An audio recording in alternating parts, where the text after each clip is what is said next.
धन्यवाद धन्यवाद धन्यवाद धन्यवाद। परम पिता परमेश्वर, हम आपका हृदय से धन्यवाद करते हैं। आपके जैसा ना तो कोई था, ना कोई है, ना कभी हो सकता है। You alone are worthy of honour and worthy of glory. आपकी महिमा अपरंपार है और आपकी सामर्थ महान है। आपका प्रेम महान है, आपके काम अद्भुत है और आपके कामों में आपकी सामर्थ प्रकट होती है। प्रभु, हम सब बातों में आपको धन्य कहते हैं और आपका धन्यवाद हृदय से करते हैं, क्योंकि आप महान परमेश्वर हैं। आपने मनुष्य को उसकी दुर्दशा से छुड़ाने के लिए, उसको मृत्यु से, अनंत मृत्यु से बचाने के लिए अपने इकलौते पुत्र को बलिदान करके हमें जीवन का मार्ग दिया, ताकि हम अनंत जीवन के वारिस हों। हम आपका धन्यवाद करते हैं। आपके अलावा कोई कर भी नहीं सकता। इसके लिए हम आपका धन्यवाद करते हैं। और सुसमाचार जो हमें दिया गया है, उस सुसमाचार को आप पवित्र आत्मा के द्वारा हमारे जीवन में पूरा करते हैं। इसके लिए आपका धन्यवाद करते हैं। आपके पवित्र वचनों के लिए आपका धन्यवाद करते हैं और चाहते प्रभु, पवित्र आत्मा के द्वारा ये पवित्र वचन हमारे जीवन का रूपांतरण करें, ट्रांसफॉर्मेशन हो हमारी लाइफ का, ताकि हमारा जीवन उस महान परमेश्वर की महिमा का कारण बने, जिसने मनुष्य के उद्धार के लिए सब कुछ किया है और उसे सुसमाचार दिया, ताकि उस सुसमाचार पर विश्वास करके पवित्र आत्मा के द्वारा उस जीवन को प्राप्त करे जो अनंत जीवन कहलाता है और इस धरती पर परमेश्वर की महिमा को प्रकट करने वाला हो। इसलिए प्रभु, सारा आदर सारी महिमा आपको देते हैं, आपकी योजनाओं के लिए जो आपने सबके लिए बनाई है। जो कोई चाहे वो विश्वास करके इस उद्धार को प्राप्त कर सकता है। धन्यवाद के साथ इस प्रार्थना को आपके इकलौते पुत्र प्रभु यीशु मसीह के नाम से मांगते हैं, आमीन। Praise the Lord. आज प्रेजेंस ऑफ गॉड पार्ट 67 है और आज हम इसके थर्ड पार्ट में चलेंगे। अडल्ट्स का जो भोजन है, स्पिरिचुअल डिसर्नमेंट्स मीन्स स्ट्रॉन्ग मीट, यानी भोजन जो सॉलिड फूड है उसके दो भाग होते हैं। एक तो होता है ब्रेड, जिसे हम अन्न कह सकते हैं, और दूसरा होता है मीट, जिसे हम मांस कहते हैं। और ये जो स्पिरिचुअल फूड है, जो सॉलिड फूड है, solid food is for mature believers, but the strong meat is for the strong believers.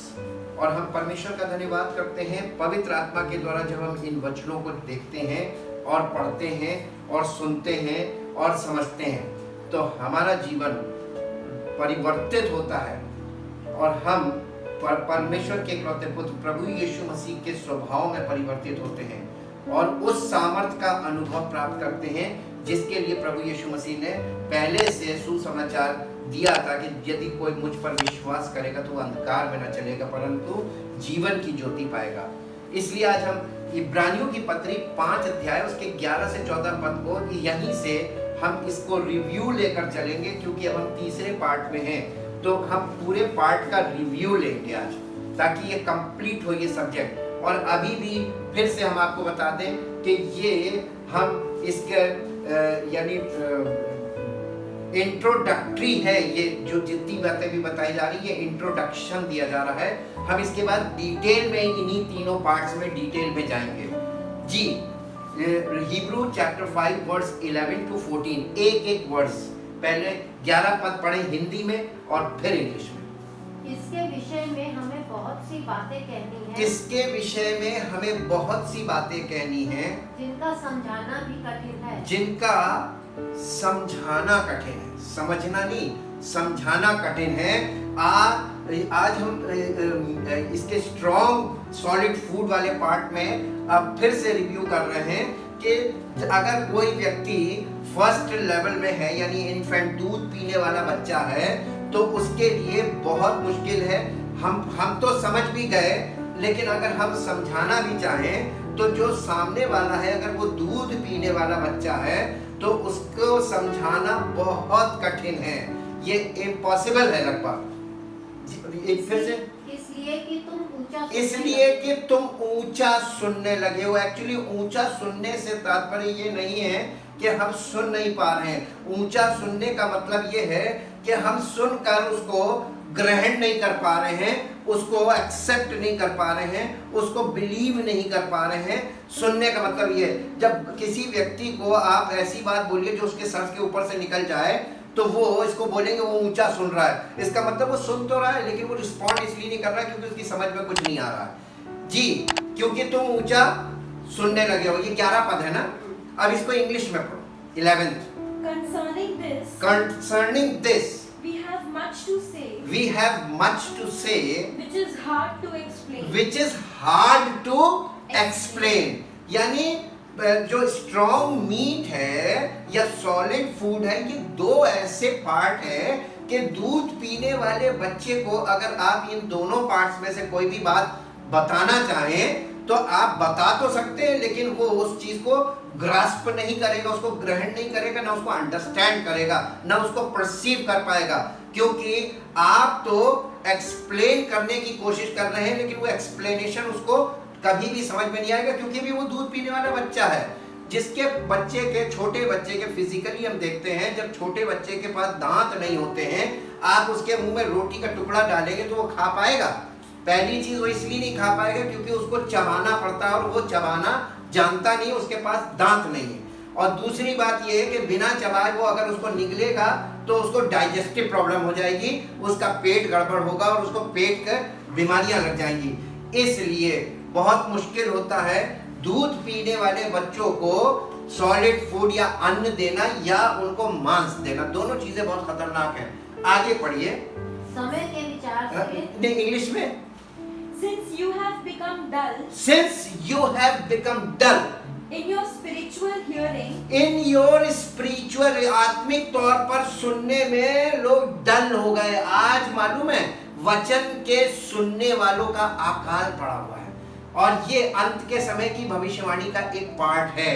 उसमें होशे नबी में हमने आपको पढ़वाया भी था कि अंत के दिनों में ना तो अन्न का अकाल पड़ेगा, ना खाने पीने की चीजों का, बल्कि परमेश्वर के वचन के सुनने का अकाल पड़ेगा। सुनने वाले का अकाल इसलिए पड़ेगा क्योंकि सब एक ही स्टेज में आ गए, सब दूध पीने वाले बच्चे बन गए, और अब उनके सामने कोई सॉलिड फूड लेकर खड़ा होगा या आत्मिक स्पिरिचुअल मीट लेकर खड़ा होगा, स्ट्रॉन्ग फूड, तो वो उनके हजम होने वाली चीज नहीं है। ये बात यहाँ पर क्लियर की जा रही है, क्योंकि तुम ऊंचा सुनने लगे हो, यू आर डल स्पिरिचुअली, इस आत्मिक तौर पर सुनने में डल हो गए। उनको ये बातें सुनने का मन ही नहीं करता। अगर कोई उनसे गहराई की बातें करे, कोई उनसे यानी मजबूती वाली बातें करे, स्ट्रॉन्ग वाली बातें करे, तो ये बातें वो झेल नहीं पाएंगे, क्योंकि वो सुनने में उनके सुनने की आदत नहीं। उनको तो वही चाहिए कि बस दूध पीने वाला बच्चा, मालूम क्या होता है, उसमें कोई मेहनत नहीं लगती है, वो सट सट सट सट सट सट सट सट पी लिया, बस पेट भर गया। वो वाला फूड उनको चाहिए, फ्लूइड्स। उनको ऐसा फूड नहीं चाहिए जिसमें उनको मेहनत करनी पड़े, बैठकर चबाना पड़े। और ये जो दो पार्ट हैं, solid food and strong meat, ये दोनों पार्ट में हमारा हिस्सा ये है, हमारा पार्ट ये है कि हमें बैठकर चबाना पड़ता है। आत्मिक तौर पर चबाने का मतलब है आपको अपने ब्रेन को लोड डालना पड़ेगा, आपको मेडिटेशन करना पड़ेगा, आपको उसमें ध्यान लगाना पड़ेगा, आपको उसकी स्टडी करनी पड़ेगी, आपको उसमें वर्क करना पड़ेगा, ताकि वो चीज आप हजम कर सकें। जी, आगे हिंदी में नेक्स्ट वर्स 12वां पद। समय के विचार से, इसीलिए ये बात बताने के बाद यहाँ पर लिखने वाला कह रहा है कि इसलिए समय के विचार से तो तुम्हें गुरु हो जाना चाहिए। आज सबके विवेक पर यह सवाल उठाया जा रहा है, आपके विवेक पर, सुनने वालों के विवेक पर यह प्रश्न है पवित्र आत्मा और परमेश्वर की ओर से, परमेश्वर के वचन के द्वारा, कि समय के हिसाब से तो तुम्हें अब तक क्या हो जाना चाहिए था? गुरु हो जाना। कितने साल से आप वचन सुन रहे हैं? कितने पुष्टों से आप परमेश्वर के भवन में जा रहे हैं? कितने पुष्टों से आप प्रचार सुन रहे हैं? कितने पुष्टों से आपके पास बाइबल है? और आपके पास ये प्रश्न उठ रहा है कि अब तक तो आपको गुरु हो जाना चाहिए था, तो भी ये आवश्यक हो, तो भी ये आवश्यक हो गया है कि कोई तुम्हें परमेश्वर के वचनों कोई तुम्हें परमेश्वर के वचनों की आदि शिक्षा फिर से सिखाए। यानी एलिमेंट्री टीचिंग, ABCD फिर से बताया। ये हालत है आज, और ये सत्य है, क्योंकि परमेश्वर के वचन में लिखा हुआ एक एक शब्द सत्य है। हम किसी चीज को काट कर निकाल नहीं सकते हैं। और अगर ये लोगों की जिंदगियों में दिख नहीं रहा है, या लोग इसे देखना नहीं चाह रहे हैं, या लोग इसको पढ़कर बाईपास कर रहे हैं, समझना नहीं चाह रहे हैं, देखकर अनदेखा कर रहे हैं, या सुनकर अनसुना कर रहे हैं, इसका मतलब ये है कि वो परमेश्वर के क्रोध के, परमेश्वर के न्याय के दिन के लिए अपने लिए क्रोध कमा रहे हैं। जी, तुम तो ऐसे हो गए हो, ये 12वां पद है ना।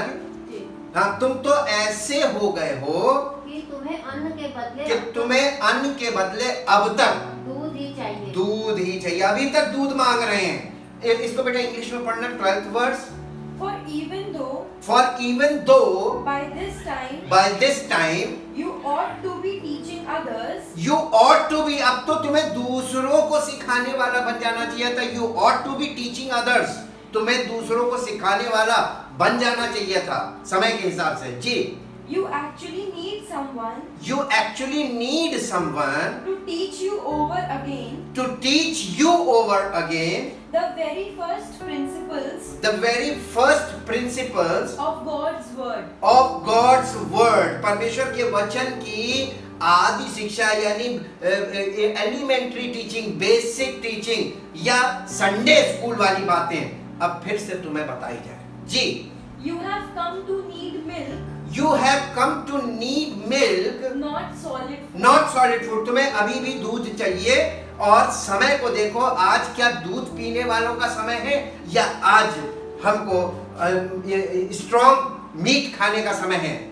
हमें दूसरों के लिए तैयार होना है। परमेश्वर ने अपनी देह की स्थापना की, spiritual body of Christ, church में स्पिरिचुअल बॉडी ऑफ क्राइस्ट, काहे के लिए?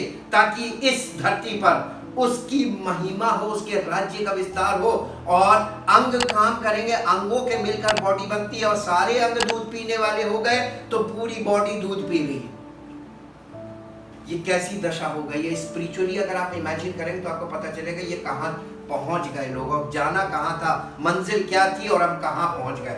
जी, आगे हिंदी में 13वां पद, क्योंकि दूध पीने वाले बच्चों को तो धर्म के वचन की पहचान नहीं होती। इसीलिए तो आज आपस में झगड़े हो रहे हैं, क्योंकि किसी को इंटरप्रिटेशन तो छोड़ दीजिए, किसी को ABCD नहीं मालूम है कि कहाँ क्यों लिखा है, कैसे लिखा है, इसका लिखे जाने का अर्थ क्या है। और प्रभु यीशु मसीह के विचारों को अभी तक अंडरस्टैंड नहीं कर पाए। पवित्र आत्मा की अगुवाई में ना चलने के कारण, राइट गाइडेंस ना होने के कारण, सही मार्गदर्शन ना मिलने के कारण, और सही समय पर सही स्तर ना दिए जाने के कारण, सही भोजन ना मिलने के कारण, ये तमाम कारण हैं जिनके कारण आज यानी डिसेबल्ड हो गए हैं और अनेबल्ड हो गए हैं, और बिल्कुल ऐसे हो गए हैं कि कोई उन्हें संभाले, जबकि परमेश्वर ने अपने पुत्र के द्वारा हमें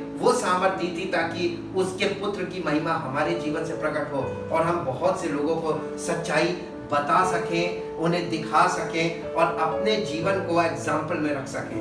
लेकिन ऐसा संभव नहीं हुआ। उसके रीजंस यहाँ पे दिए हुए हैं। आगे पढ़िए।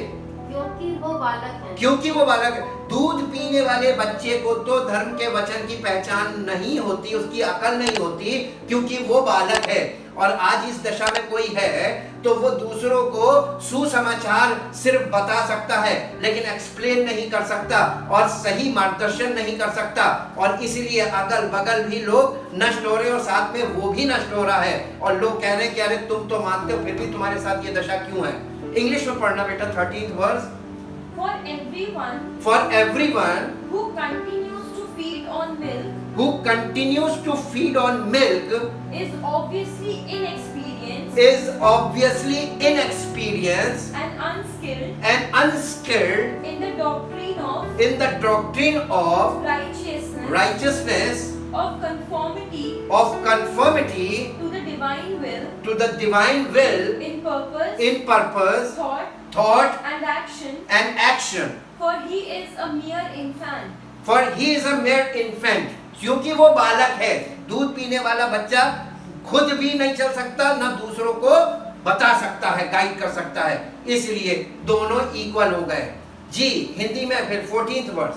पर अन्न सयानों के लिए है जिनकी ज्ञानेंद्रियां।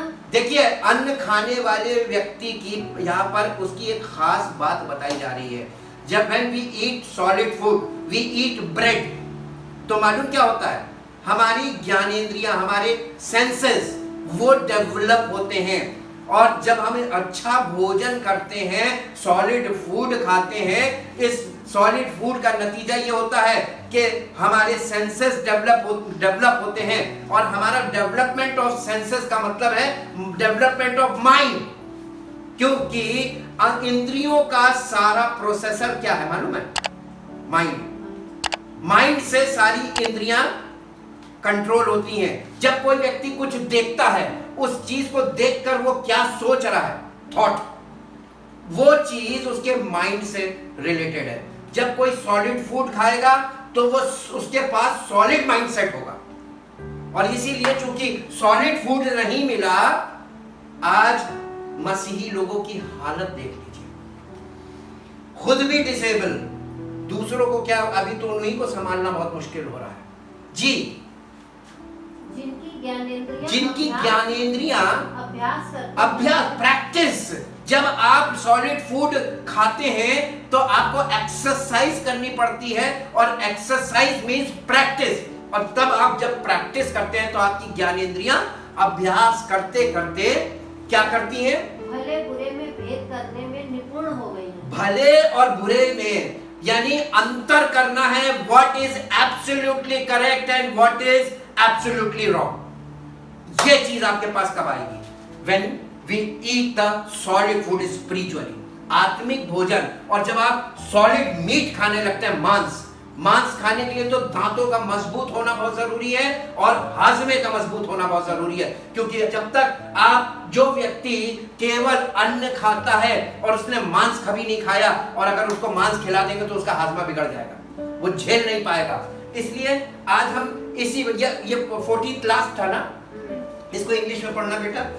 But solid food is for full grown men. Is for full grown man. For those whose senses and mental faculties are trained by practice to discriminate and distinguish between what is morally good and noble and what is evil and contrary either to divine or human law. यानी आत्मिक तौर पर क्या चीज 100% wrong है और 100% right है, और फिजिकली भी क्या चीज 100% सही है और क्या चीज 100% रॉन्ग है। यह आपको कैसे पता चलेगा? When you eat strong meat, यह है final stage, final food, ultimate food जी। अब हम इसी विषय को थोड़ा सा इंट्रोडक्टरी देखेंगे। सबसे पहले मेरे लिए आप पढ़ दीजिए रोमियो की पत्री 14 अध्याय, उसका पहला दूसरा पद, पहले हिंदी में फिर इंग्लिश में। Romans chapter 14 verse 1 and 2। जो विश्वास में निर्बल है उसे अपनी संगति में ले लो, परंतु उसकी शंकाओं पर विवाद करने के लिए नहीं। एक हो गया हाँ, 1 और 2। एक को ये विश्वास है कि सब कुछ खाना उचित है। मान लीजिए आप फुली मैच्योर हैं, आपको ये विश्वास है कि सब कुछ खाना चाहिए जी, परंतु जो विश्वास में निर्बल है वो साग पात खाता है। यहाँ पर मालूम है एक चीज यहाँ पर फिजिकली लिखी है, लेकिन इसका संबंध बहुत डिवाइन है। यह आत्मिक तौर पर देखिए कि जो विश्वास में निर्बल होता है वो मांस नहीं खाएगा, आत्मिक मांस भी नहीं खाएगा, क्योंकि मांस का मतलब वो यही सोचेगा कि ये हमने कभी नहीं खाया, हम नहीं खाएंगे। हम इसके जब फुल डिस्क्रिप्शन में चलेंगे वहां पर हम आपको एग्जांपल के साथ दिखाएंगे इसी वचन के अंदर। ये वो भोजन है जो हर व्यक्ति ग्रास्प नहीं कर पाएगा, इसको एक्सेप्ट नहीं कर पाएगा। और अगर कोई व्यक्ति स्पिरिचुअली आपसे कहे मांस खाने को, तो आप वहां से ठोकर खाकर वापस चले जाएंगे। और ऐसा हुआ था। ये आत्मिक बात कर रहा हूं मैं। यहाँ पर लिखा हुआ है जो विश्वास में निर्बल होता है ना, तो वो केवल साग पात खाता है। इसका मतलब जो जिनका विवेक कमजोर है, जो मांस के विषय में, मांसाहारी भोजन के विषय में उनका विचार ही अलग है, वो कभी भी मांस नहीं खाएंगे। उनके पास उस चीज के बड़े तर्क हैं और वो उस चीज को गलत मानते हैं। लेकिन परमेश्वर के वचन में लिखा है जो विश्वास में निर्बल है और जो विश्वास में स्ट्रांग होता है, वो सब कुछ खाता है, हर चीज को वो जायज कहता खाने में। वो सब भोजन वस्तु को परमेश्वर ने शुद्ध ठहराया है। क्यों? क्योंकि खाने की कोई चीज अयोग्य नहीं, हम इनकार नहीं कर सकते। इसीलिए लिखा है नए नियम में, जो कुछ जब तुम कहीं किसी का पार्टी में जाओ, जो तुम्हारे सामने भोजन परोसा जाए खा लो, परमेश्वर का धन्यवाद करो, खाओ जी। अब एक पद और पढ़िए, अब ये बेस बन गया। अब यहां से चलते हैं यूहन्ना रचित सुसमाचार 6 अध्याय 49 पद से पढ़िए। 49 वर्ष से पहले हिंदी में फिर इंग्लिश में। यूहन्ना रचित सुसमाचार 6 अध्याय 49 पद से। तुम्हारे बाप दादों ने जंगल में यीशु मसीह यहूदियों से बात कर रहे हैं, अपनी कम्युनिटी के लोगों से, और यहाँ पर चर्चा चल रही है मन्ना को लेकर, वो रोटी जो स्वर्ग से दी गई है। अब यीशु मसीह कह रहे तुम्हारे बाप दादों ने जंगल में मन्ना खाया और मर गए। ये मैं नहीं कह रहा हूं, ये यीशु मसीह ने बोला था और ये रिकॉर्डेड है। और जबकि यीशु मसीह बता रहे हैं, आगे पढ़िए, ये वो रोटी, ये मन्ना क्या था? ये मन्ना वो रोटी है जो स्वर्ग से उतरती है ताकि मनुष्य उसमें से खाए और ना मरे। यानी ये मनुष्य को जीवन देने वाली रोटी थी, ये डिवाइन यानी फूड था, डिवाइन रोटी थी। और ये मूसा के समय में परमेश्वर पिता ने इस्राएलियों को दी थी, लेकिन वो खाकर मर क्यों गए? ये बहुत बड़ा प्रश्न है और इस प्रश्न को मैं अभी बने रहने दूंगा। आप लोगों के विवेक में ये प्रश्न डालता हूं कि जब पूर्वज मन्ना खा के मर गए, तो आज लोग कैसे सोचते हैं कि हम परमेश्वर के वचन को पढ़ के बच जाएंगे। आप इसको पढ़कर या सुनकर बचेंगे नहीं, लिख लीजिए, क्योंकि यहाँ पर बताया जा रहा है जब आप भोजन करते तब आपको जीवन मिलता है, या भोजन को दूर से देख लेते जीवन मिल जाता है। खाली पकाने से आपको जीवन मिलेगा? खाली खरीद के लाने से जीवन मिलेगा? खाएंगे नहीं और हजम नहीं होगा तो जीवन नहीं मिलेगा, सेहत आनी चाहिए। इसलिए यहाँ पर रोटी खाने की बात की जा रही है। आगे पढ़िए, जीवन की रोटी अब यीशु मसीह उन लोगों से कह रहे हैं जीवन की रोटी जो स्वर्ग से उतरी है वो मैं हूँ। यदि कोई इस रोटी में से खाए तो सर्वदा जीवित रहेगा। और जो रोटी मैं जगत के जीवन के लिए दूंगा वो मेरा मांस है। ओ माय गॉड, अब यीशु मसीह ने क्या बोल दिया? अब बहुत ध्यान दीजिएगा, मैं मीट पे बात कर रहा हूँ, जी स्ट्रॉन्ग फूड। यीशु मसीह ने उन लोगों से कहा कि जो रोटी मैं जगत के जीवन के, जो भोजन मैं जगत के जीवन के लिए दूंगा वो मेरा मांस है, स्ट्रॉन्ग सॉलिड फूड। जी आगे पढ़िए। इस पर यहूदी ये कहकर आपस में झगड़ा करने लगे, ये मनुष्य कैसे हमें अपना मांस खाने ओह माय गॉड, ये मनुष्य कैसे अपना मांस हमें दे सकता खाने के लिए? यीशु ने उनसे कहा मैं तुमसे सच कहता हूँ कि जब तक तुम मनुष्य के पुत्र का मांस ना खाओ और उसका लहू ना पियो तुम में जीवन नहीं। और आपको मालूम है यहूदियों के पास व्यवस्था थी, और व्यवस्था में लेवी व्यवस्था में लिखा हुआ है, साफ लिखा हुआ है, इनको लिख के दिया गया था लॉ ऑफ मोसेस में, कि जब भी तुम मांस खाना उसको लहू समेत मत खाना। और यीशु मसीह क्या कह रहा है? मेरा मांस और मेरा लहू दोनों तुमको खाना पड़ेगा। It is very hard to grasp, to understand, to perceive and to follow. It is very hard to explain, है ना? This is the meat. और जिस दिन इंसान को यह समझ में आ गया कि इसके बिना हमको अनंत जीवन नहीं मिलेगा, तब उनको समझ में आएगा कि सच्ची मसीहत कहते किसको है। दूध पीने वाले बच्चों को क्या समझ है? जी आगे पढ़िए। जो मेरा मांस खाता जो मेरा मांस खाता और मेरा लहू पीता है और मेरा लहू पीता है, अनंत जीवन उसी का है। अनंत जीवन उसी का है। और जो बाइबल पढ़ता है और चर्च जाता है और दशमांश देता है, उसका नहीं है। पढ़ लीजिए जी। और मैं उसे अंतिम दिन मैं उसे, जो मेरा मांस खाता और मेरा लहू पीता, मैं उसे अंतिम दिन फिर जिला उठाऊंगा। यानी उसी को रेजरेक्शन का पार्ट वही बनेगा जी। क्योंकि मेरा मांस वास्तव में खाने की क्योंकि मेरा मांस वास्तव में खाने की वस्तु है और मेरा लहू वास्तव में पीने की वस्तु है। और मेरा लहू वास्तव में पीने की वस्तु है। जो मेरा मांस खाता है जो मेरा मांस खाता है और मेरा लहू पीता है वो मुझ में स्थिर बना रहता है। वही मुझ में स्थिर बना रहता है। बाकी सब एक एक विकेट गिरेंगे, एक एक विकेट गिरेंगे। ये बिल्कुल डामाडोल है। रोटी खाने वाला आदमी भी ज्यादा दिन स्थिर नहीं रहेगा। स्थिर अगर कोई पाया जाएगा तो वो स्ट्रॉन्ग मीट खाने वाला। और यीशु मसीह ने यहाँ पर ऐसा चैलेंज रखा था कि इसके बाद देखेगा, इसका असर देखेगा। वही आज भी होता है जो वहां पे हुआ था। आगे पढ़िए। और मैं उसमें, और वो मुझ में स्थिर रहता और मैं उसमें। यीशु मसीह भी उसी में स्थिर रहेगा जो स्ट्रॉन्ग मीट वाला व्यक्ति है। जैसा जीवता पिता ने मुझे भेजा, जैसे जीवते पिता ने मुझे भेजा और मैं पिता के कारण जीवित हूँ, वैसे ही वो भी जो मुझे खाएगा और मेरे कारण जीवित रहेगा।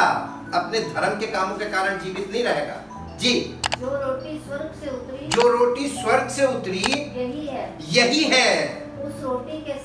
उस रोटी के समान नहीं जिसे बाप दादों ने खाया और मर गए। जो कोई ये रोटी खाएगा वो सर्वदा जीवित रहेगा। ये बातें उसने कफरनहूम के एक आराधनालय के उपदेश देते समय कही।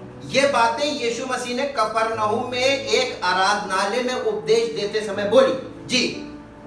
इसके आगे अनंत जीवन के वचन जी जी। उसके चेलों में से बहुतों ने हाँ ये सुनकर कहा ये कठोर बात है। क्या कहा? ये कठोर बात है। अब वो चेले उसके साथ चलने को तैयार हैं।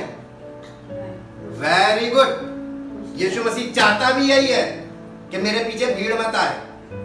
एकदम परफेक्ट व्यक्ति ही मेरी बातों को एक्सेप्ट कर पाएगा, वरना नहीं।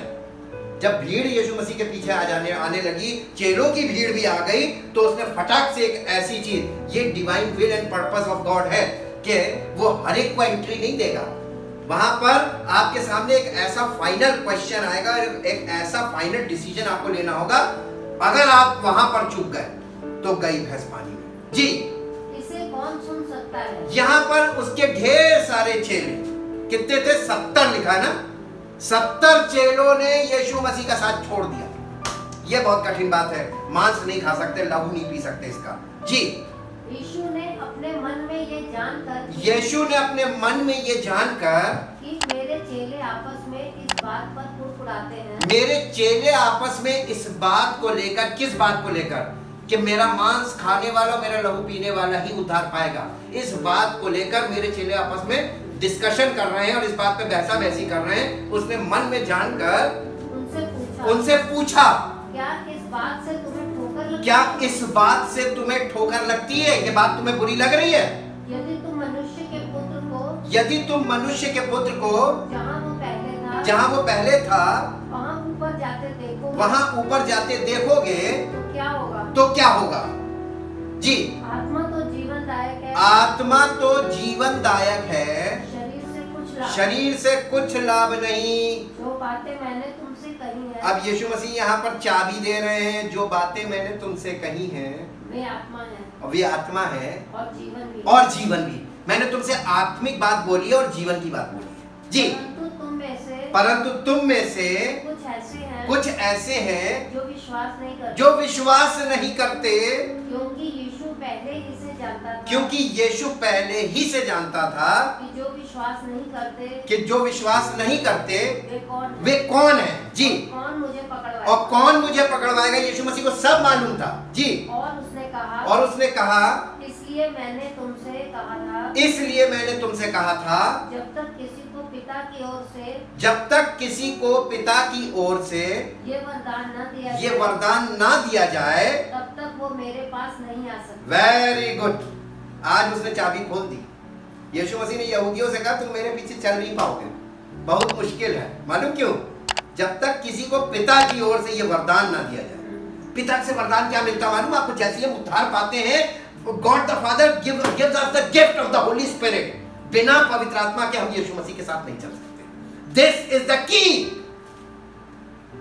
उसने कहा मैंने जो बातें तुमसे कही वो आत्मा और जीवन भी है, लेकिन बिना पवित्र आत्मा के वो तुम्हारे लिए वो आत्मिक बातों को तुम समझोगे नहीं, इसलिए तुम मेरे साथ नहीं चल पाओगे। उसने चाबी भी दे दी, फिर भी दूध पीने वाले बच्चों को तो धर्म के वचन की समझ नहीं होती। आगे पढ़िए। पतरस का विश्वास। पढ़ा, आगे पढ़ते जाइए। इस पर उसके चेलों में से बहुत से उल्टे फिर गए।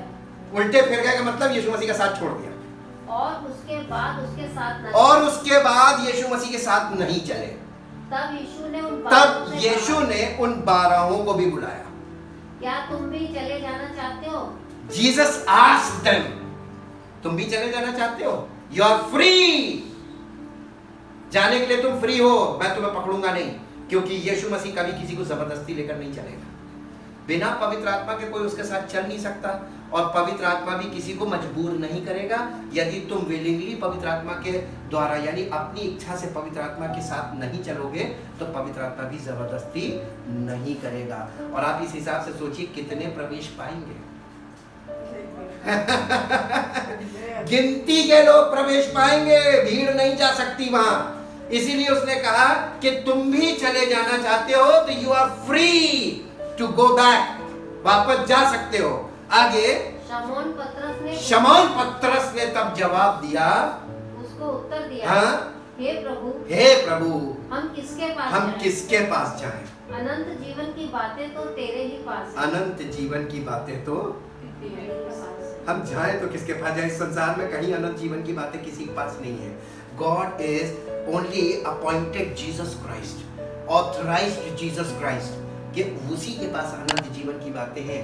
और बिना उसके साथ चले और बिना पवित्र आत्मा के वो बातें हमारे किसी काम की नहीं है जी।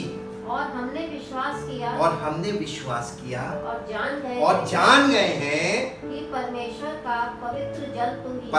का पवित्र जन तू ही है। Thank you Jesus. ये है स्ट्रॉन्ग फूड। बेटा इंग्लिश में पढ़ना फ्रॉम द वर्स 46 है कि 49 to 69। Your forefathers ate the manna in the wilderness and yet they died. But this is the bread that comes down from heaven. If anyone that comes down from heaven, so that anyone may eat of it and never die. I myself am this living bread that came down from heaven. If anyone eats of this bread, he will live forever. And also the bread that I shall give for the life of the world is my flesh body. ये बेटा फिर से इस line को पढ़ो, यहाँ पर grammar देखो क्या लिखी। And also the bread that I shall give for the life of the world is my flesh. Bracket में बॉडी। यीशु मसीह ने इस संसार के लोगों को जीवन देने के लिए क्या दिया? He sacrificed himself. तो यीशु मसीह की बॉडी सैक्रिफाइस हो गई। आपको उसकी बातों को हजम करना पड़ेगा। मेरे लिए मारा गया, ये बहुत बड़ा यही मतलब हुआ मेरे मांस को खाओ और मेरा जी मतलब बिलीव ऑन जी 100% यही मैंने जी confirmation, believe with confirmation. He died for me and I am also dead for sins in this world, and I live according to the Holy Spirit. ये है ट्रुथ. यहाँ पे इंग्लिश में तुमको क्लियर हो रहा होगा. आगे पढ़ो. Then the Jews angrily contended Then the Jews angrily contended with one another, saying, How is he able to give us how is he able to give us his flesh to eat? his flesh to eat? And Jesus said to them, And Jesus said to them, I assure you, most most solemnly, I tell you, you cannot have any life you cannot have any life in you in you unless you eat the flesh unless you eat the flesh of the Son of Man of the Son of Man and drink his blood, and drink his blood, unless you appropriate his life and the saving merit of his blood. and the saving merit of his blood. Ji, He who feeds on my flesh he who feeds on my flesh and drinks my blood and drinks my blood possesses now possessed now eternal life, and I will raise him up from the dead on the last day. on the day of resurrection. Yes, again. For my flesh is true For my flesh is true and genuine food, and genuine food, and my blood is true and my blood is true and genuine drink. and genuine drink. Yes. He who feeds on my flesh He who feeds on my flesh and drinks my blood and drinks my blood dwells continually in me, and I in like manner dwell continually in him. in him. यानी जो कोई मेरा मांस खाता, मेरा लहू पीता है, उसमें मैं और वो मुझ में बना रहता है. Dwells का मतलब उसमें जीवित रहता है. इसका मतलब मालूम क्या है? जो कोई प्रभु की संगति में रहता है, उसके साथ एक आत्मा हो जाता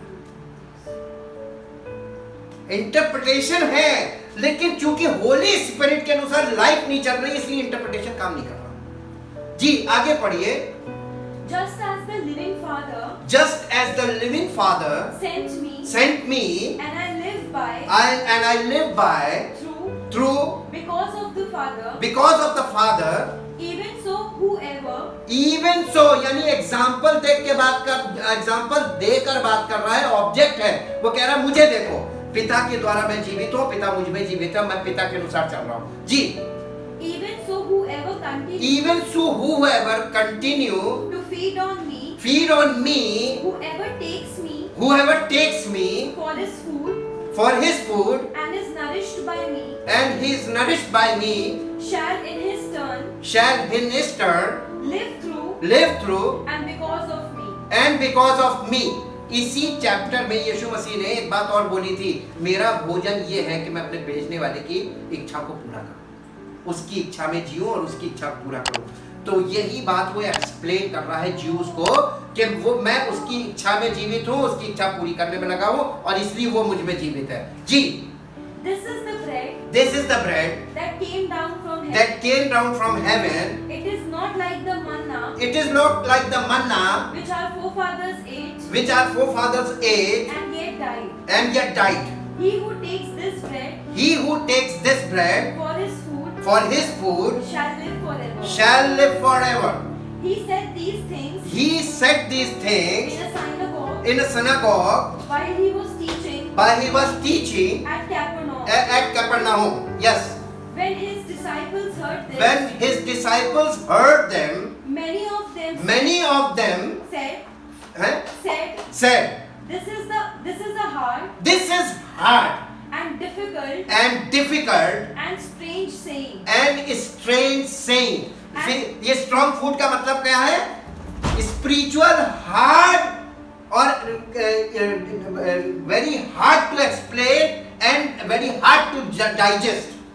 आसानी से हजम होने वाली बात ना हो, वो है.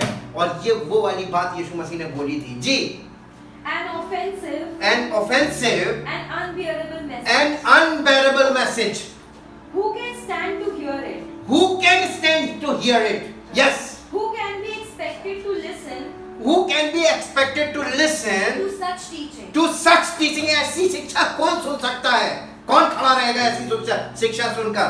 जी, But Jesus, knowing within himself that his disciples were complaining and protesting and grumbling about it, said to them, is this a stumbling block is this the stumbling block and an offense to you? and an offense to you? Does this upset And and displease shock and shock and scandalize you? and scandalize you?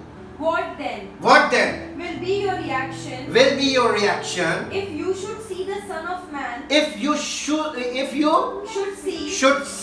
the the Son of Man ascending to the place where he was before?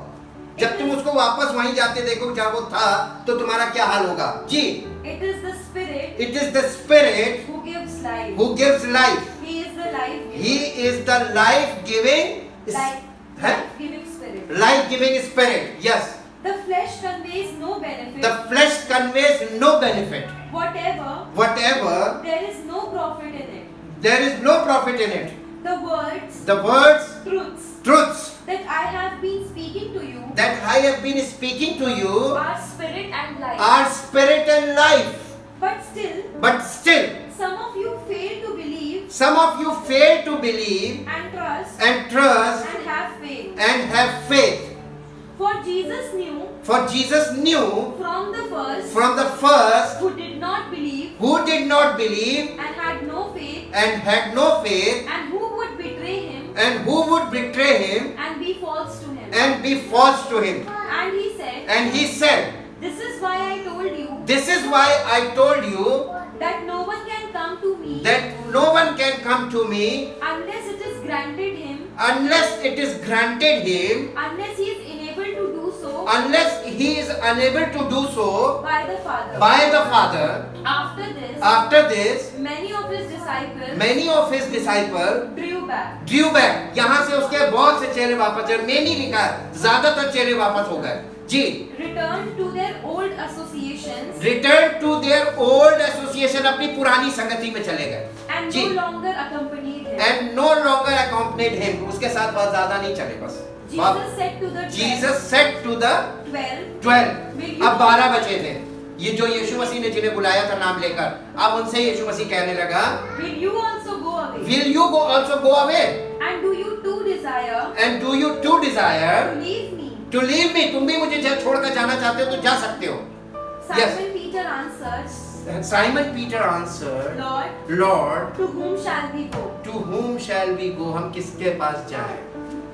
Yes. You have the words, the message of eternal life. And we have learned to believe and trust, and more we have to come to know surely that you are the holy, one of God, the Christ, the anointed one, the Son of the living God. तू ही है परमेश्वर का इकलौता पुत्र और एकमात्र उद्धारकर्ता, एकमात्र अभिषिक्त. The only you. Confirm it. Thank you Jesus. अब एक पद और पढ़िए जो आपको मिलेगा, जल्दी से निकालिए. दूसरा पत्रस 3 अध्याय उसका 14 से 18 पद. दूसरा पत्रस 3 अध्याय 14 से 18 पद. जी. Thank you Jesus. Thank you Jesus. 2 Peter chapter 3 verse 14. यदि तुम धर्म के कारण दुख भी उठाओ.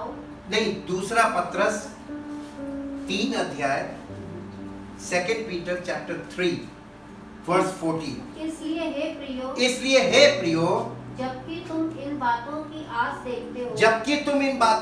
आस देखते हो तो यत्न करो कि तुम शांति से उसके सामने निष्कलंक और निर्दोष ठहरो और हमारे प्रभु के धीरज को उद्धार समझो, जैसा हमारे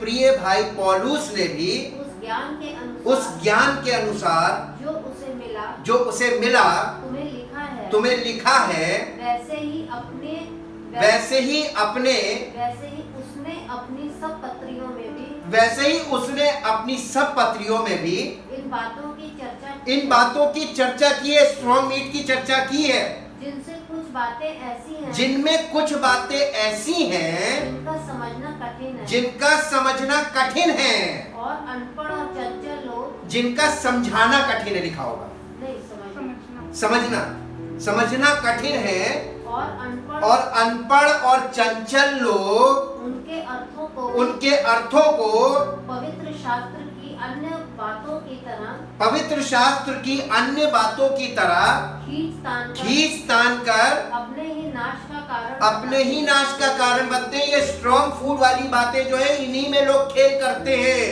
इसी में लोग खिलवाड़ करते हैं, क्योंकि ये hard to explain, hard to understand, hard to perceive, hard to grasp है जी। इसलिए हे प्रियो, तुम लोग पहले ही से इन बातों को जानकर चौकस रहो, ताकि अधर्मियों के भ्रम में फंसकर अपनी स्थिरता को कहीं हाथ से खो न दो पर हमारे प्रभु और उद्धारकर्ता यीशु मसीह के अनुग्रह और पहचान में बढ़ते जाओ, उसी की महिमा हो, अब भी हो और युगान युग होती रहे। आमीन। इसको बेटा इंग्लिश में पढ़ो जल्दी से। So beloved, since you are expecting these things, be eager to be found by him at his coming without spot or blemish and at peace in serene confidence, free from fears and agitating passions and moral conflicts. and consider that the long suffering of our Lord, his slowness in avenging wrongs and judging the world is salvation. That which is conducive ये कहाँ पढ़ रही बेटा? 2 Peter chapter 3 verse 14। हाँ 14 से पूरा 14 से, हाँ ठीक। that which is conducive to the soul's safety, even as our beloved brother Paul also wrote to you according to the spiritual insights given him, speaking of this as he does in all of his letters. There are some things, ये strong meat है, there are some things in those epistles of Paul that are difficult to understand, which the ignorant and unstable twist and misconstrue to their own utter destruction, just as they distort and misinterpret the rest of the scripture. ऐसे ढेर सारे विषयों पर वो लोग जो strong meet वाला part है उसमें सब प्रकार की उल्टी सीधी शिक्षा बना लेते हैं, टेढ़ा मेढ़ा करके, ट्विस्ट करके, घटा बढ़ा के जी। Let me warn you therefore, beloved, that knowing these things beforehand, ये पहले से इन बातों को जानकर आप चौकस रहो जी। you should be on your own guard. तुम भी ये गलती मत करना कभी, और किसी के इस प्रकार की गलती में किसी के शिकार भी ना होना जी। Lest you be carried away by the error of lawless and wicked person and fall from your own present firm condition, your own steadfastness of mind, but grow in grace, undeserved favor, undeserved favor, spiritual spiritual strength strength and recognition and recognition and knowledge and knowledge and understanding and understanding of our Lord of our Lord and Savior, and Savior Jesus Christ, Jesus Christ, the Messiah. the Messiah. To him be glory, glory, honor, honor, majesty, majesty, and splendor, and splendor, both now and to the day of eternity. and the day of Eternity. eternity. Amen. Amen. अब जल्दी से मेरे साथ निकालो 2 Corinthians chapter 10. 2 Corinthians chapter 10 verse 1 to 6. Hindi में फिर English. मैं वही पौलुस जो तुम्हारे सामने दीन हूँ, परंतु पीठ पीछे तुम्हारी ओर साहस करता हूँ, तुमको मसीह की नम्रता और कोमलता के कारण समझाता हूँ. मैं ये विनती करता हूँ कि तुम्हारे सामने मुझे निर्भय होकर साहस करना ना पड़े. जैसा मैं तुम लोगों पर जो हमको शरीर के अनुसार चलने वाले समझते हैं साहस दिखाने का विचार करता हूँ. क्योंकि यद्यपि हम शरीर में चलते हैं तो भी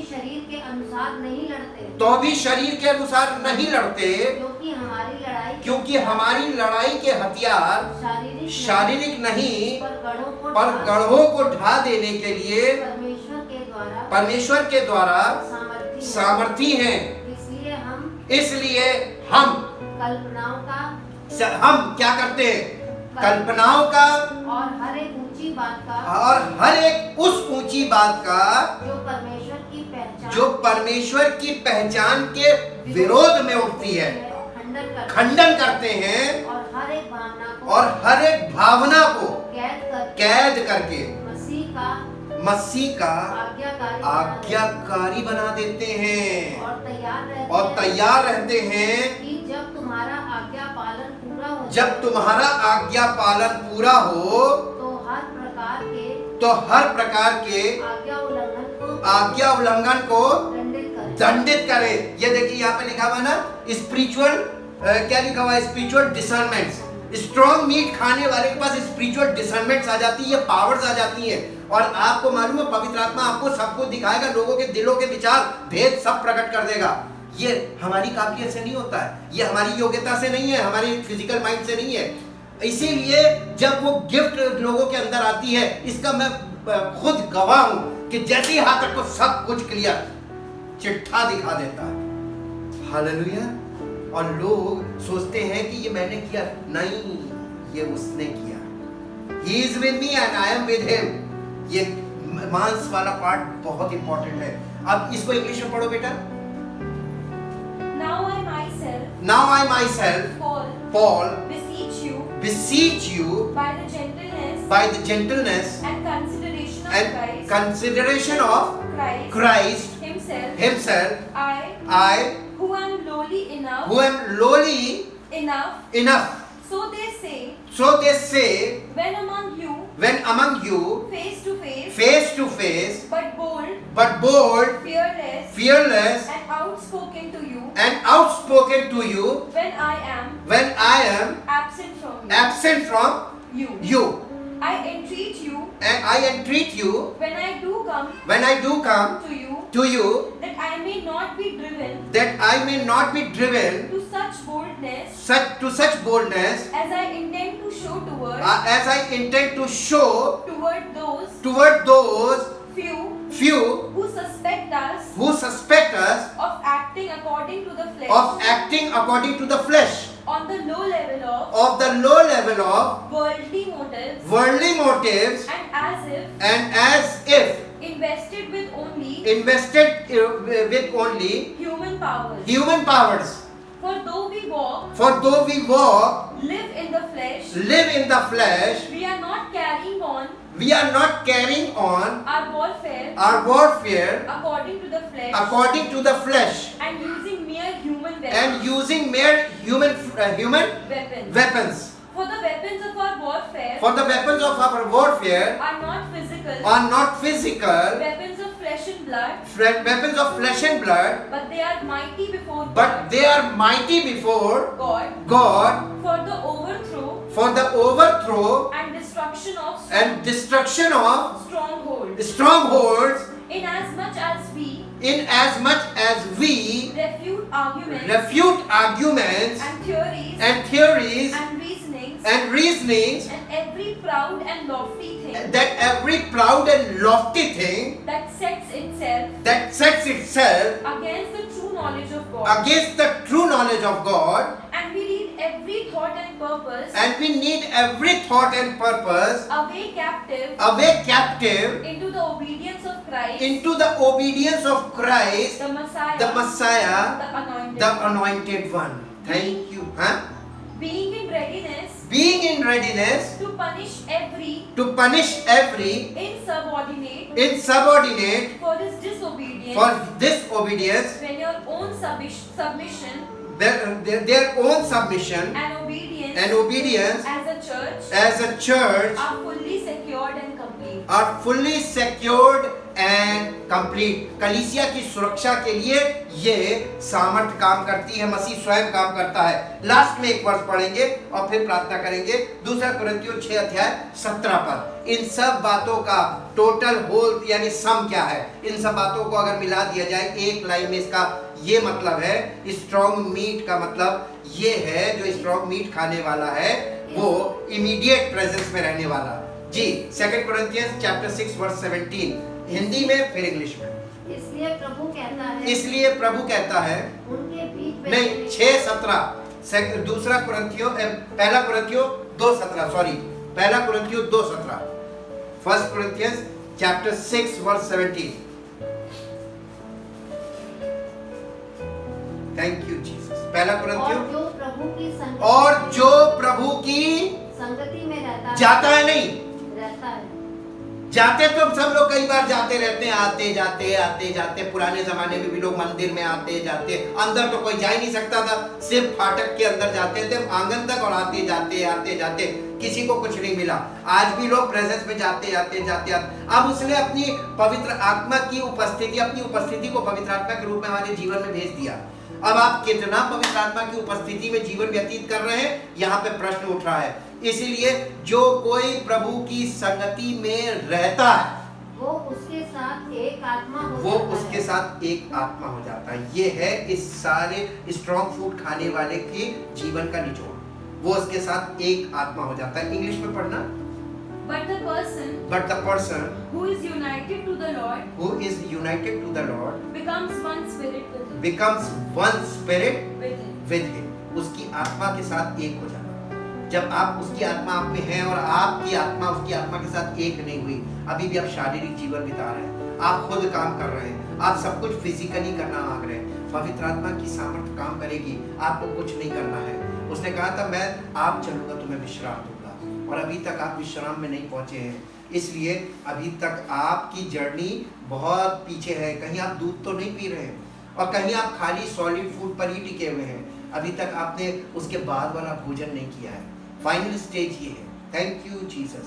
परम पिता परमेश्वर, हम आपसे विनती करते हैं कि ये बातें लोगों के जहन में उन्हें समझ में आए और पवित्र आत्मा उनके जीवन में कार्य करे, ताकि प्रभु आपके पुत्र की महिमा हर उस जिंदगी में जो आज के ज़माने में धार्मिकता का भूखा प्यासा है वो तृप्त हो और उसकी महिमा प्रकट हो, और अद्भुत कार्यों के द्वारा ये बात साबित हो कि आपके पुत्र की महिमा कभी फेल नहीं होती है। जो कोई उस पर संपूर्ण हृदय से विश्वास करता है और पवित्र आत्मा के साथ हमारी आत्मा जब एक हो जाती है और हम उसके साथ एक आत्मा होकर चलते हैं, ताकि हमारा जीवन इस धरती पर उसकी महिमा का कारण बने।